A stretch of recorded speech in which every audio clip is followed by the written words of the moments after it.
This is a story about Diane from Joan Lenny. I met Diane in 1968 at Niles East High School in Illinois. She was completing her master's degree in English at Northwestern while teaching 3 classes at Niles East. Oh yes, she was smart. We hit it off right away, laughing through our lunches together. After she married Mark in 1970, they moved to Oak Park. We played a lot of bridge, laughed, cooked dinners, shared being pregnant with our second boys, laughed more, and comforted each other. I thought the friendship might end when Diane and Mark moved to Wheaton, Illinois, then Pennsylvania, San Francisco, Houston, and finally San Diego. I am fortunate to have seen Diane in all of those locations, including her last day in San Diego. I was there to say goodbye. An observation after all of this. Why wait to affirm our friendships? Why wait until the end? Diane taught me to answer each day with cheerfulness and joy and count each loving friend as a blessing. Diane neither will be forgotten nor replaced. Diane, I love you.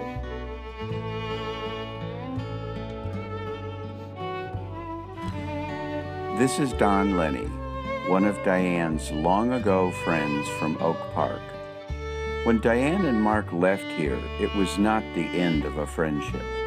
We managed to visit them in each of the locales where they settled. I remember Diane in part for what I would call her truisms. These were statements or expressions you took immediately at face value, just because they came from Diane. 1. Never get off the tour bus. You really can see it from here. 2. An hour is good enough for any museum.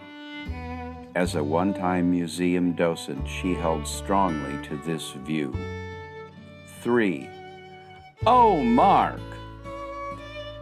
This could have been an expression ranging from dismay to excitement. 4. I don't cook in my oven. One of her favorites was a casserole of sorts, Tex-Mex chicken, produced, of course, on the stovetop. 5. What song would you like to hear? We all know of her love for and beautiful ability with the piano. As we all know, Diane's smile would light up a room. Even a negative remark, though rare, would be delivered with a great big smile. She was always honest and welcoming. Diane had grace.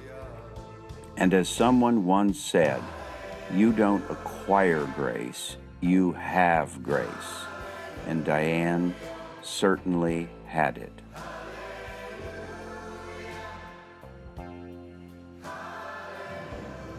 From Deborah to dearest Diane.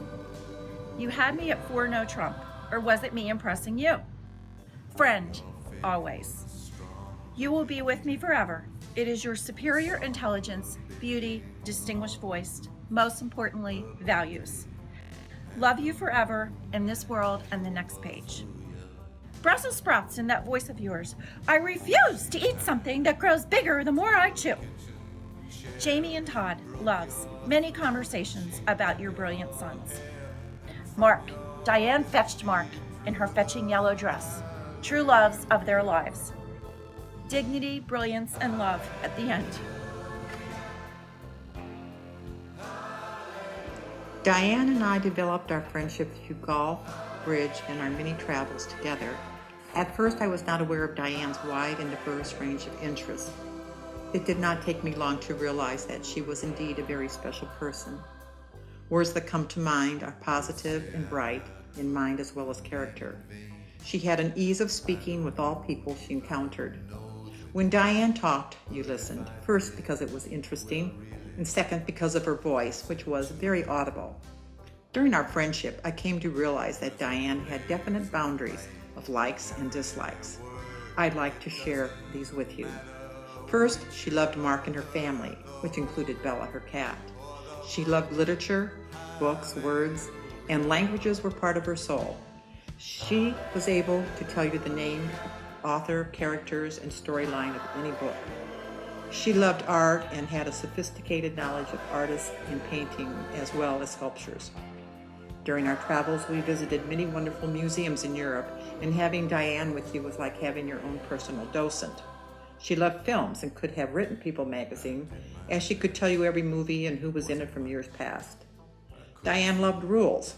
I had a love-hate relationship with her when golfing. If I was golfing with Diane, she would make me count all my strokes in the sand, which was usually an additional 7 strokes. I hated that. If I was not playing with Diane, I would bend over, pick up the ball, throw it out of the sand, and have 1 stroke. I loved that. Diane loved her piano and was an accomplished pianist. Her granddaughters take piano lessons, and she would always share their accomplishments with all of us on YouTube. Diane sold Mary Kay Cosmetics and lived by Mary Kay's positive approach to life. Some people quote the Bible.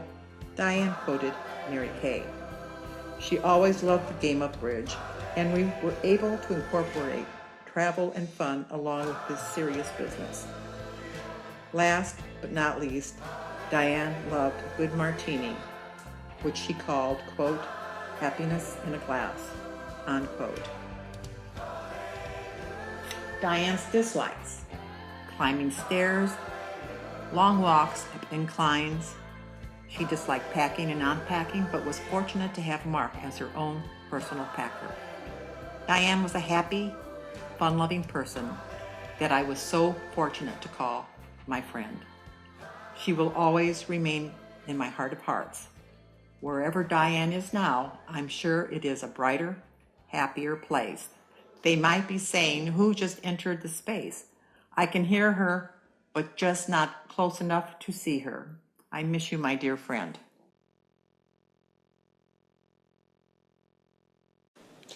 My name is Shannon Foster. My husband Jim and I met Diane and Mark in the Woodlands, Texas, and we were immediately connected. Diane and I quickly realized we were probably the only 2 Democrats in the entire state of Texas. The 4 of us played golf and bridge and celebrated many New Year's Eves, exchanging white elephant gifts. After we moved to Minnesota, Diane and Mark visited us from Texas to escape the summer heat. Golfing one day, the girls in one cart, we glanced back at the guys as they navigated a steep hill sideways. They tipped over. Oh boy! Diane's favorite expression, along with, I often make these, approaching a downhill putt. Playing bridge in Minnesota at my bridge club, one of the girls was so excited to find out Diane was from Texas. She exclaimed, "Oh, we love your governor." At that time, Rick Perry. Not missing a beat, Diane said, "Good, you can have him." Diane was like a sister I never had. Sharing Nana pictures and stories was the best. We were always just a phone call, text, Facebook away from reconnecting. She was smart, a Life Master bridge player, New York Times crossword puzzle in ink, talented, played concert piano. She lit up a room, a golf foursome, or a bridge table. There are some who bring a light so great to the world that even after they have gone, the light remains. That is and was Diane. I miss you, my sweet sister. The chimney top, that's where you find me, oh, somewhere over the rainbow, bluebirds fly, and the dreams that you dare to, oh why can't I see trees of green and red roses too. I'll watch them bloom for me and you, and I think to myself, what a wonderful world. Well, I see skies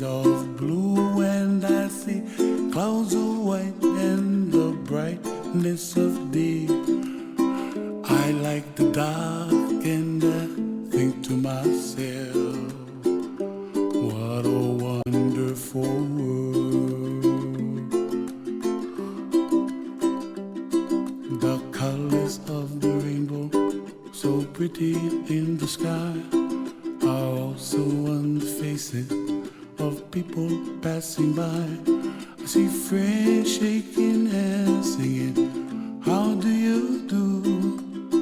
They really say, I love you. I hear babies cry and I watch them grow. They'll learn much more than we'll know. And I think to myself, what a wonderful world. Someday I wish upon a star, wake up where the clouds are far behind me, where trouble melts like a lemon drops high above the chimney top. That's where you find